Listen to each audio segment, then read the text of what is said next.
Wake up 52.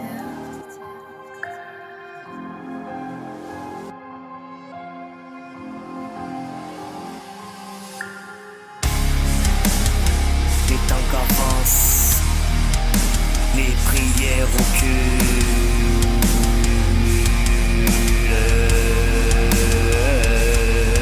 Et les dieux se taisent quand les bombes bousculent. On tue pour des terres, au moins pour des lois. Les enfants dessinent des temps avec leurs doigts. J'ai vu des berceaux vides dans des camps de fortune. Des mères qui chantent pour couvrir l'amertume. Des cris étouffés dans des sacs humanitaires. Et des regards qui brillent pour la dernière fois. Et les bourreaux vieillissent avec toutes ces médailles d'honneur. Mais ça n'efface pas tout ce qu'ils ont fait, toutes ces horreurs. Les soldats reviennent des corréditions. Et leurs âmes restent en guerre. Et les flashbacks, le stress, post-trauma et leurs pulsions. Ils dorment avec des cauchemars tatoués dans le crâne et sourient dans le vide comme des statues profanes. Les fausses communes n'ont pas de légende, juste des chiffres froids que la mémoire évacue. On classe les morts pour montrer des marchandises. Et l'humanité se perd dans des bilans confus. Les bombes tombent sans nom et sans visage.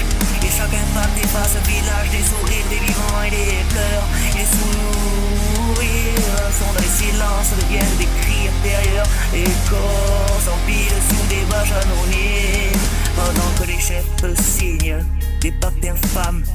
On parle de stratégie, jamais de souffrance. Et les morts muets deviennent notre conscience. Et les veuves attendent des lettres qui n'arriveront jamais. Et les enfants reçoivent l'annonce d'une triste nouvelle. Leur père s'en est allé. Des murs des hôpitaux sointent la misère. Et les seringues tremblent dans les mains des infirmières. Et le convoi humanitaire traverse les champs minés. Et les vivres sont volés avant d'être distribués.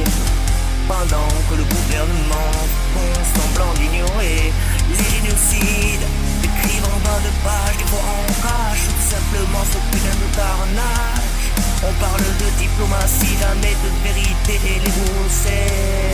Non mais ils siègent dans les comités.